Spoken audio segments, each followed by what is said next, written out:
Welcome, ladies and gents. Welcome to another episode of Watchers in the Basement, where the ex that you jilted at the altar could pop up on you at any moment. Welcome. I'm Tristan. I'm Marcy.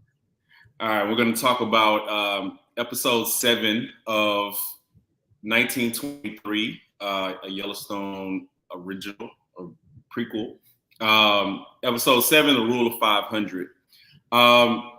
Man, it's a good episode. Marcy, let's start with you. Like, what did you think about the episode as a whole? It was good. A lot of things happened, but there wasn't a lot of action. So I was like, okay, it's a pretty good episode. And those last 15 minutes, I was like, holy shit, like all of the things are happening now. So I was cheering at the end, and then I was like, no, and then my jaw dropped at the very end. So it was a really good episode. All right, so let's talk about what were your highlights of this episode as a whole, just in general.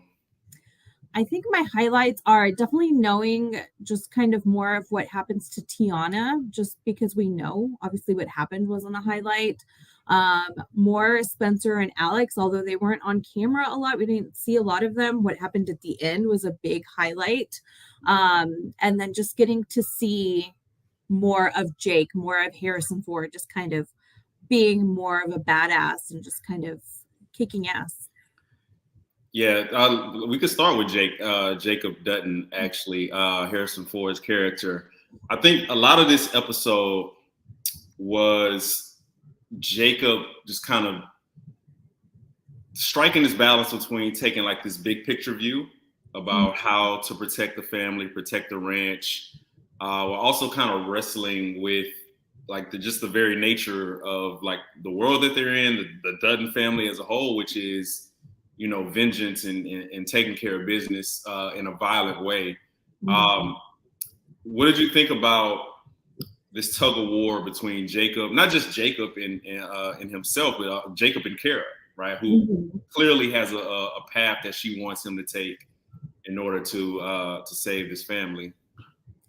I think definitely what she is saying to him and what she said to him in the previous episodes, I think that has really resonated with him, even though she may not think it has, right? Like he decided, okay, like if you told the sheriff about the situation, now I'm going to work with the sheriff to figure out how we can bring Banner to justice in a way that's actually going to be within the law. And also it's not going to upset Kara because it's not, you would think it's not going to bring upon more violence. So I love the way that they have a real partnership, right? Like he actually listens. They may argue back and forth sometimes and they may struggle to see each other's point, but at the end, it's evident, like in all of the other episodes, that he really respects her opinion. And it's just interesting to see in the different scenes that we see them in, whether it's when Jake is leaving that morning before they go arrest Banner, or after he's come back and they're all around the dinner table talking about different topics and talking about politics. So it's just really cool to see just kind of the back and forth between them, and that she doesn't back down, right? She's not a wife from back then that's just like, okay, well, Jacob, whatever you say goes because you are the husband and the man. No, she really shares her opinion and she doesn't back down.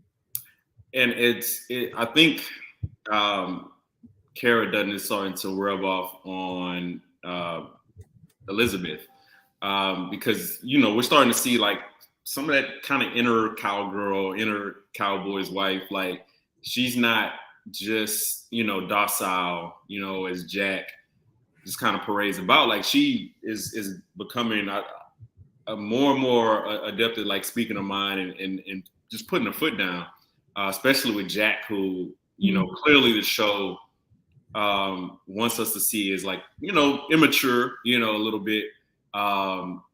Even though his heart and mind might be in the right place, but he's young and immature. Just doesn't know about a lot of things. All right. So I like how the show kind of positions her as kind of like grounding Jack a little bit. And we see that, so But no, I totally agree with Jacob and Kara. What did you think about the politics scene? I thought it was funny, like how Jacob is kind of going on. He and Jack are going back and forth about political issues of the day, and both women end up mad at him. Like, what did you think about that scene? I really like that scene first because it's kind of where we see the no politics at the dinner table that the Duttons still kind of uphold to this day. Like, okay, that was instituted by Kara because, these things happened. It was interesting to hear them just kind of argue about some of the things that were going on back then and still seeing how some of those things can resonate now when they were talking about, okay, so they're going to have a committee that is going to regulate mining, but then you have people from the mining industry on these committees. Where is kind of like the fairness in that? Can you really hold people to account if you're self-regulating yourself? So I love to see again how some of these same themes that were relevant 100 years ago are still relevant in some way now. And again, them holding their own, right? Like Kara was able to share her perspective on it and then she shut it down. But I think it was also an interesting point that Jake made, when Jack said, oh, you've gone and made her mad. And he said, no, she's not mad. She's scared. I really think that he's able to pick up on those very subtle things that his wife is doing and saying, and I think that just comes with being in a relationship for so long with somebody. Yeah, I mean, like that absolutely also kind of mirrors the chemistry on screen between Harrison Ford and Helen Mirren. Like, you really think that they're a married couple, right? And the fact that he knows that she's scared just kind of goes back to like this overall theme that's been permeating throughout the season, which is like this progress. And we could look at progress totally different ways. Like, I think Whitfield thinks he's doing the right thing, right? By trying to grab this land and so expand his empire, and everybody in this thinks they're doing the right thing, or they think their way is the way that things should go, like going forward. And like this, we just keep seeing this tug between what we consider as progress and innovation in like this traditional way of life. Teonna, like we meet back up with Teonna. Actually, her father comes to the house where his mother lived and finds her dead. From what happened the previous episode with the two I guess policemen, law officers, whatever you calling them. And then we see what happens to so the priests, they abduct who's the young man that was Hank's son, Hank right? Jr., I think is his Hank name. Jr. So the priests come and abduct Hank Jr. and basically take him away. Tiana's dad finds the priest and Hank Jr. kills the priest.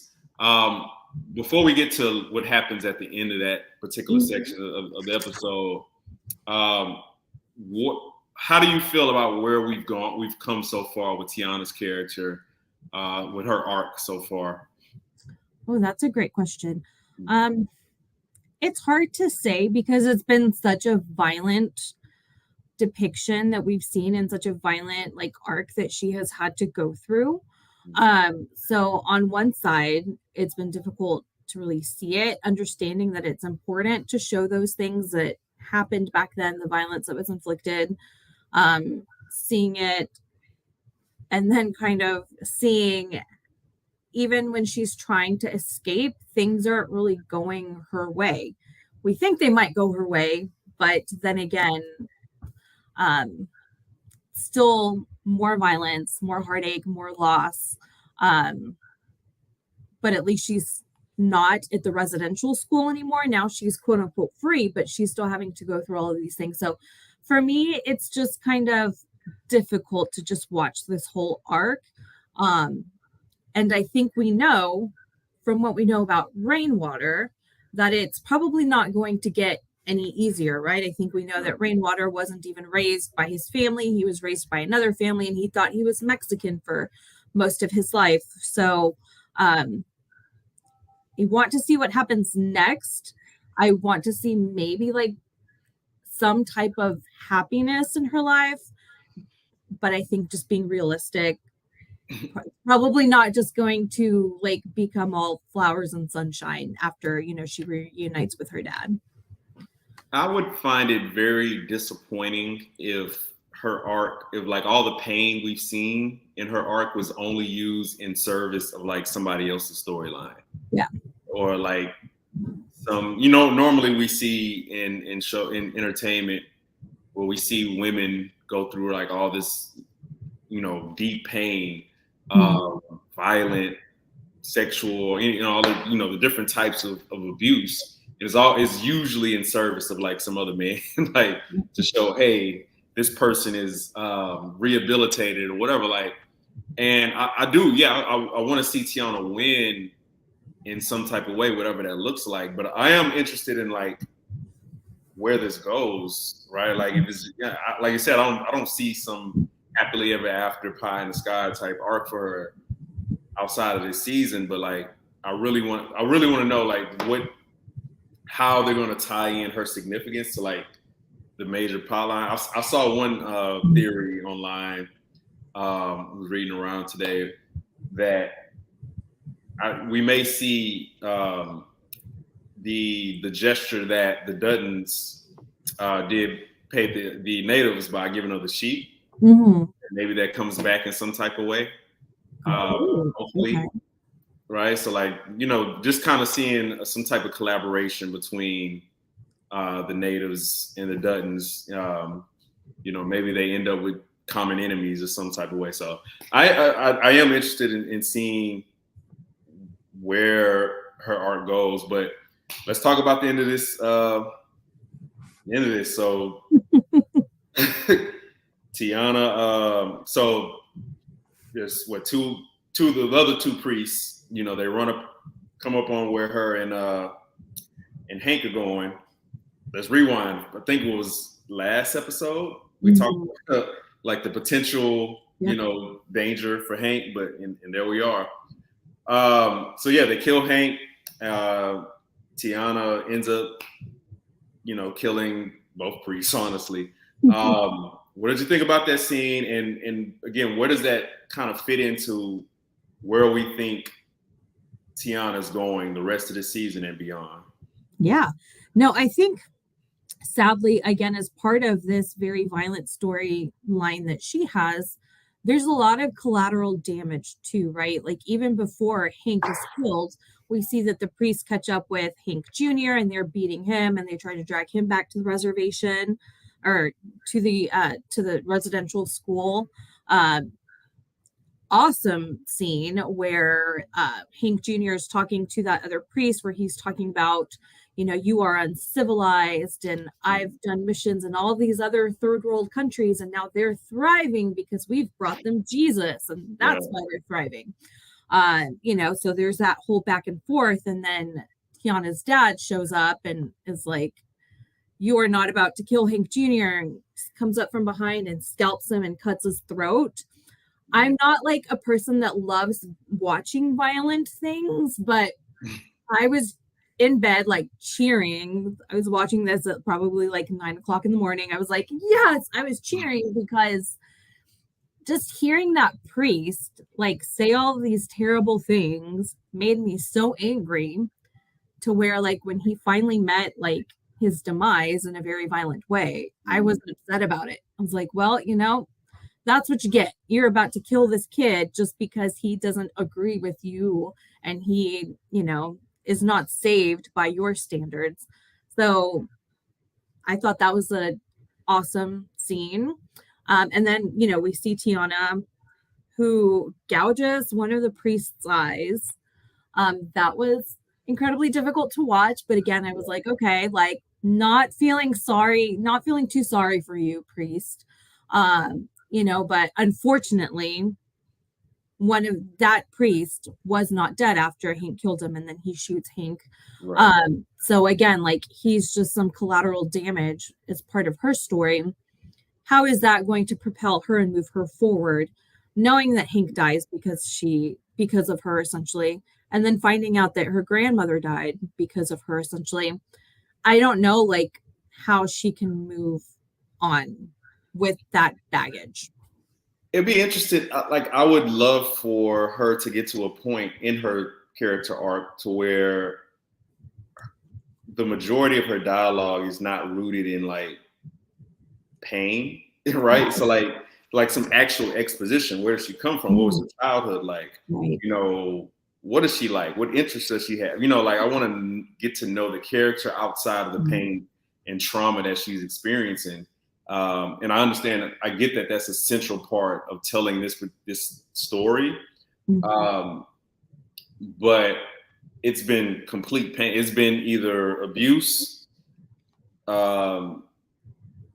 maybe her sleeping, like in the dark, more abuse, like dealing with the abuse, like talking about the abuse, running from the abuse, escaping abuse. Like, it's been that. It hasn't been much of anything else. So we don't really know what type of emotional pain, or, well, we do know the emotional pain. We don't know how that's going to linger going forward in her character. And like, I think for most characters in the show, and just on TV in general, we're able to like kind of make those prognostications based on what we know about the character and the things we've heard them say. And we just haven't got that from Teonna. So hopefully the rest of this season, the last, two episodes, will be about her actually like living. You know, obviously she has to continue and finish the escape.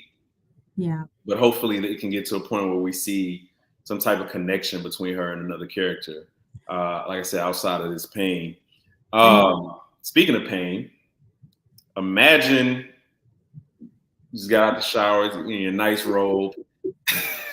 Got some nice company over outside of your wife and children. That was my thought too. I was like, Banner, like, he didn't move his wife into the house. He kept it for himself and hookers. I was like, okay, great. Man, pride. Yeah, sorry, continue. Pride cometh before the fall. They say money doesn't change you; it makes you what you already were. And Banner. So we cut to Banner. He's in a townhouse, which is fully furnished and provided for him by Donald Whitfield. We see he has some company. We see he's hired two escorts, two prostitutes for the night. So what does it say about Banner? Well, before we get to the rest, like, just in general, this revelation about Banner and his interests, once he gets a little bit of money, what does this say about his character so far? I mean, it just shows that he likes to have a good time, right? I guess. And he's not above like cheating on his wife. And so if he's going to cheat on his wife, we know he's going to do like other terrible things. And he set up this whole ambush for the Duttons, so we know he's already a terrible person. But that was just a fun scene, and then just kind of knowing what happens after, and when like Jake shows up, like, that was just, I loved that scene. So after Banner gets arrested, obviously this means that Jacob he followed Kara's advice to handle this legally. So Banner gets arrested. His Whitfield hires a lawyer to get him out, and he says something very prescient. Hopefully I'm saying that word right. After the lawyer informs him that that Banner got arrested, Whitfield says that was their first mistake, right? I guess implying that they should have killed him. How do you anticipate this fight going between Whitfield and the Duttons? Because it hasn't really fully come to a head. It's been obviously Banner started it, but like as far as Whitfield getting into it, we haven't seen him go fully head to head with the Duttons. Like, how do you think this battle, this Cold War between the Duttons and Whitfield is going to play out? I definitely think it's going to continue to ramp up. Obviously, we see that they know who the judge is going to be, so it seems like they're going to attempt to buy him off, this Judge Rollins. But then also something Banner said when they were hauling him out, like in handcuffs and everything, he said, "You cheated death twice, you won't cheat it a third time." Again, that's kind of like his threat to the Duttons, maybe like some kind of foreshadowing that once there's more violence, maybe one of the Duttons doesn't survive this time and won't be so lucky. But I definitely think like both sides aren't going to let up. I think there's way too much at stake for Whitfield. We see that he cares about the money and the so-called progress, whereas Jake, it's all about saving his ranch and doing what is right for his family. But I think even if he's trying to handle it the lawful way now, if need to, he will go right back to handling it in the old like West ways, because when they're, sitting around the table and discussing things, Jack is saying like, okay, but what about right versus wrong? And Jake said, you don't have to look at it that way. Like, that's not what you do. You are supposed to look at it as what is good for my family and what is good for my ranch, and let that guide you. So I think like that could come into play again, where he's going to be like, no, I still have to take matters into my own hands, especially if Whitfield isn't going to play fair either. So we learn, well, first of all, that line that Jacob says to Jack at the table about, taking care of your family above all, seems to be like the central thesis of the Duttons, like up until Yellowstone now. Like, it seems to be a origin for that ideology from them. But I think we learned a lot about Banner, just in this episode. We learned that he's somebody who craves, I guess, what's above him.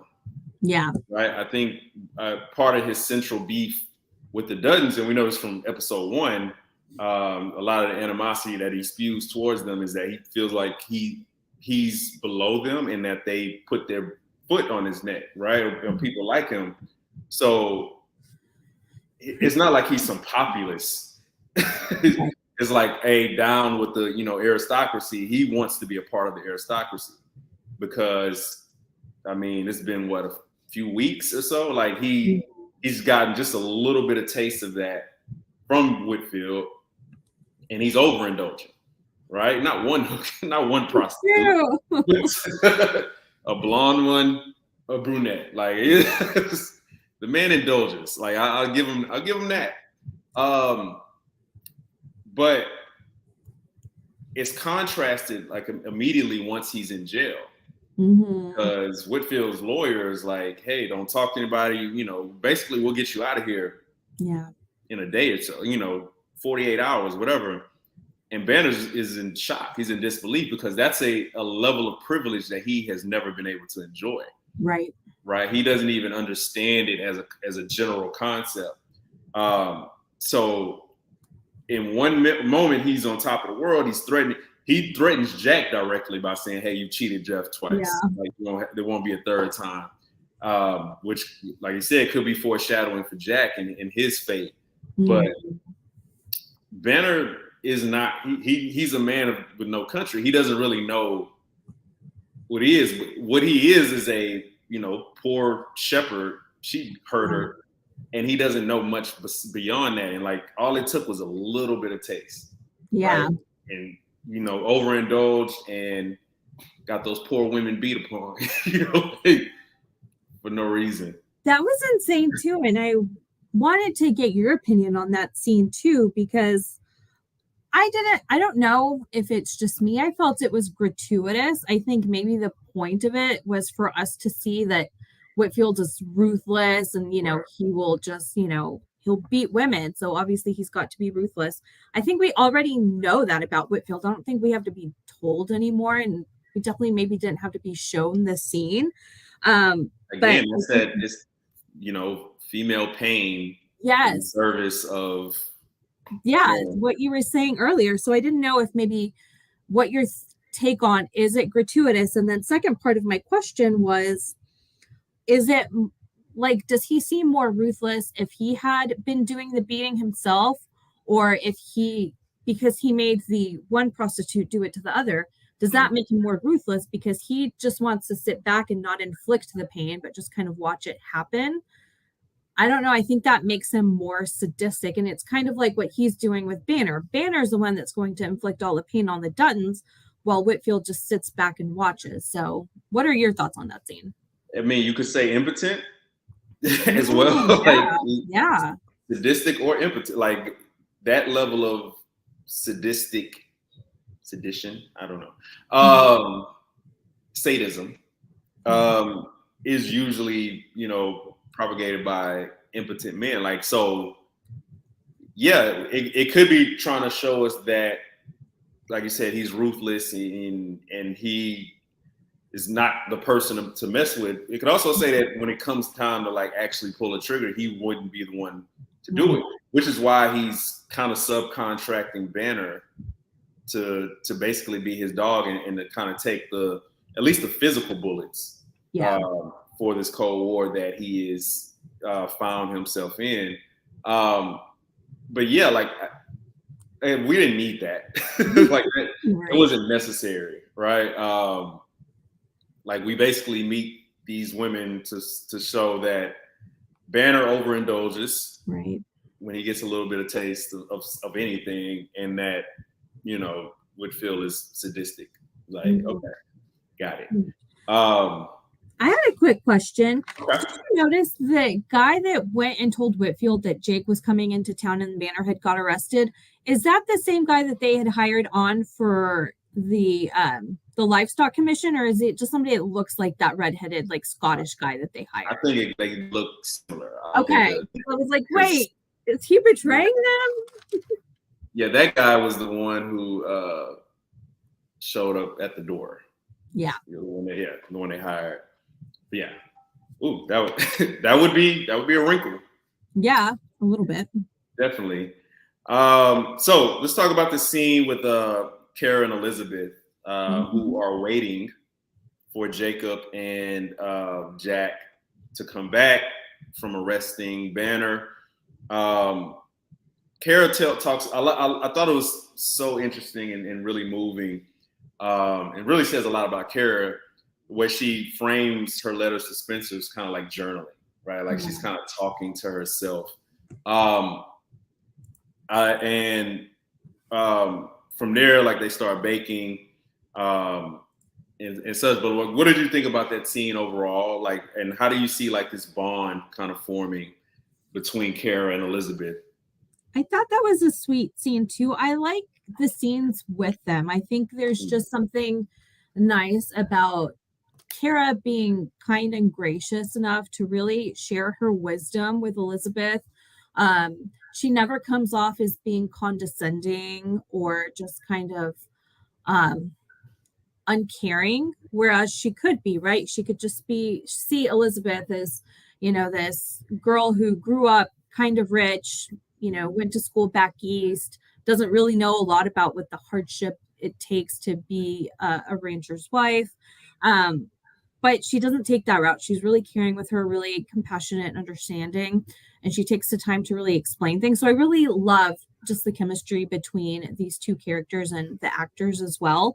And I love how she talked about, this is how I get my feelings out to Spencer. It's my kind of like release. And right, like in 1920s, there wasn't like all this talk about mental health and self-care and all of these things. But even back then, they were doing whatever they felt they needed to do in order to process their emotions. So I thought that was a really nice scene. And then, they start baking, and then the men return home, and, everybody's just kind of happy. So it felt kind of a nice little respite between like all of these like different violent things are going on around them. It's like this nice little anchoring thing to bring them back home and show them, okay, like there is a place where you can be comfortable and you can be safe and you're going to be loved. So I thought that was just a really nice scene. like I said, this is like you said, a very sweet scene. And Kara's been that way towards Elizabeth since the beginning. Like when Elizabeth was, up in arms about the wedding being postponed, and Kara took great pains to, hey, just kind of school her on the fact that, hey, this is what this style is about. Shout out to Millie Mail. Shout everybody in the chat.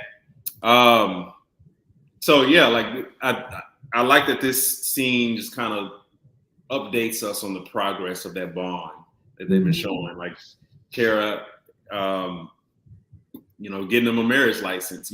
Kara teaching her how to bake a cake. Like Kara, exposing her emotions and the weight that she feels with that Spencer kind of carries over that family, or his absence carries over that family. Like I like seeing this bond between them because we really don't get too many opportunities to see a true bond between the women in the show. Like Kara and Emma, it was a attempt before Emma's untimely passing. But we don't really get much there. We don't really get much of Emma as it is. So I like seeing what I'm seeing between Kara and Elizabeth, which unfortunately tells me that Elizabeth might not make it. She might not make it. Kara's going to bond with Elizabeth or she's going to bond with Alex. Like, I don't know if it could be both. I'm hoping that ends well. But man, Yellowstone has conditioned. Or maybe that could also be a source of tension and friction season 2 if Spencer and Alex come back. Again, like Jack has been told time and time again throughout this season that we're just waiting for Spencer to come back. You're not ready to lead. You're not ready to do this. You're too impulsive. You're too this. You're not ready. When Spencer finally returns, I think Jack's obviously going to be happy, but I think there's going to be a lot of the friction of, well, who's going to take over and who's going to lead? Jack might be able to come back and say, well, Spencer, you've been AWOL for like 7 years. You haven't been back since the war.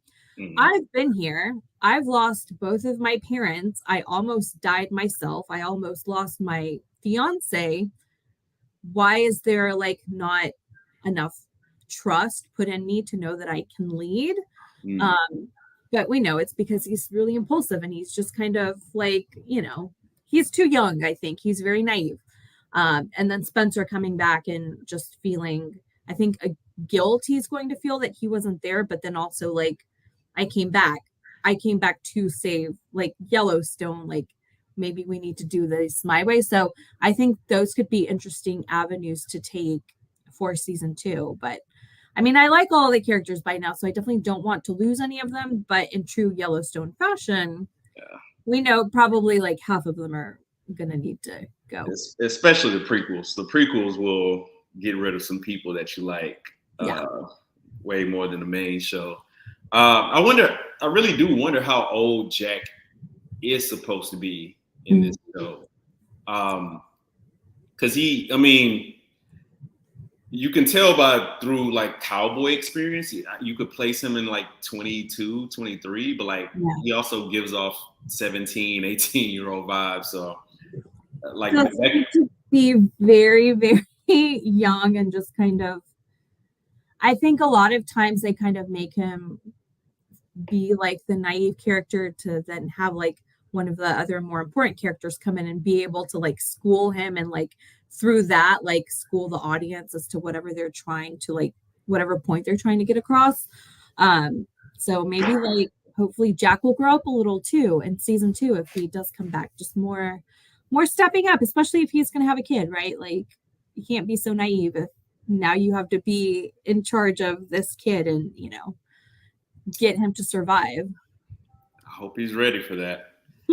Speaking of ready, things we are never fully ready for. As we get to like the last 6 minutes of this episode, Spencer and Alex are departing the ship. They get their final goodbyes from the captain, Captain Benjamin Stark, and they dock in Sicily.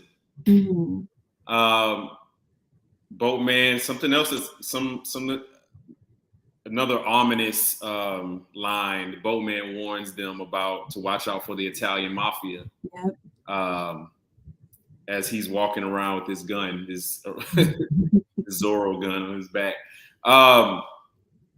They make their way to a cafe after some, light flirting, and Alex just continuing to be Alex and to be awesome. Yeah. So Spencer, lets her know, hey, when they book passage in a few days' time, Alex comes and sits on Spencer's lap very romantically. I thought Spencer was gonna push her off, man, we're in the middle of a restaurant, right? But it's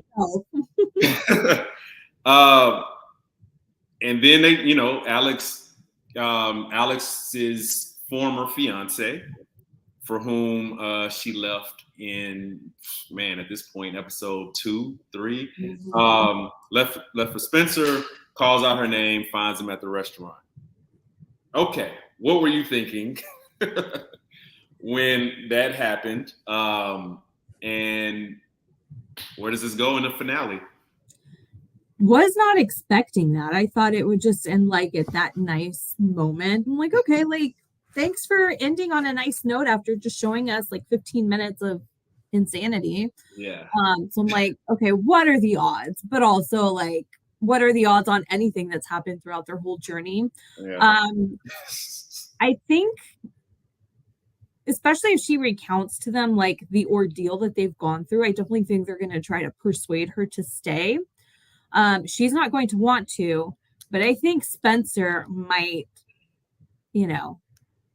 feel those feelings again of maybe it's tempting fate for me to keep you. And even though now we're married, this is your last chance to just stay here and stay in your old comfortable life and be safe and not have to go through the ordeal of making it to the US, but then having to go back home and fight this fight with me, because we haven't even gotten to the point where we're going to have to be fighting. We've just been traveling there. Had to fight to get to the fight. Exactly. So I think Spencer might be wrestling with some of that still, just because he has so many demons. I don't think he's just going to be we're married now, so I'm going to take her. Maybe he will, who knows, and that will be nice. But I definitely don't think the old fiance is going to be yeah, dude, let's fight about it. I think he'd just be oh, okay, I'm just going to go find myself another woman. That dude looked heartbroken, man. Yeah, he did. I feel bad for him, but I wonder how much of that is heartbreak and how much of that is just pride. But I definitely agree. I definitely think we're going to see a re-flaring up of the demons that he's been trying to suppress, or maybe not even he's been trying to suppress. It's just that Alex has done a good job of suppressing for him. I think he's going to see that as I don't know about the final test, but one of the final tests of is this something that he deserves, right? Because this has been a shitty journey. Yeah, it started off romantic, and it turned almost deadly several times, right? Yeah. And I could completely understand him feeling man, maybe this is something that's too good to be true, and I just don't deserve to have it, right? Maybe the fight that I'm heading into, it's best that I walk back into that fight alone. But I absolutely expect him, and I expect them to choose each other, continue to choose each other again. But man, that was of all things that episode could have ended on, I did not expect it at all. I have not thought about that Brit ever since. I was more expecting maybe some more violence, because the sailor, had warned them about the mafia and don't carry your guns. It was oh my gosh, somebody's going to show up and shoot people again. And it's the mafia. But I wonder if also that's kind of some things that they're going to have to deal with during their stay in Sicily. I mean, who knows? They've just wanted to throw all kinds of chaos at them. So maybe they will be fighting the, Sicilian mafia next episode, and we'll just kind of see what happens there. But, maybe they've heard about Spencer and how much of a badass he is, because apparently the captain had too. So yeah. I think we've talked in previous pods, how famous is he that Banner was scared of him? He's pretty legit then, you know, if the captain of like halfway across the world has heard about Spencer Dutton. In the middle of the fucking sea, like, hey, Yeah. even I. Hey man, I don't live under a rock here. Like, what the Right. fuck? Spencer Dutton here. Let's talk about the finale. Finale next week. This Sunday. What are your thoughts? Give me your top 3 predictions. Top 3 predictions. Somebody's gonna die. We know, like this got to happen. Yeah, let's see. Spencer and Alex are gonna like have some hardship, but again, like you said, they're gonna choose each other, and she's, you know, gonna be cute again, and they're just gonna be like, you know, no, we love each other. And 3, let's see. I definitely think more like shady dealings from Whitfield and Banner and all of them. I definitely think they're gonna grease the judge's palm and, you know, be shady and like pay him off. So those are my 3 things. What about yours? I think the Duttons are going to lose badly before they win. Yeah. I keep coming back to Elsa at the beginning of the season, where she references Jacob and says that he built an empire and lost it all. Yeah. And we haven't seen the lost it all yet, you know. So I think either that happens this Sunday in the finale, or we start to see like some major seeds being planted of the fall. 2, I also agree. I think that Spencer and Alex, you know, they go through some more strife, especially with the ex, maybe the mafia.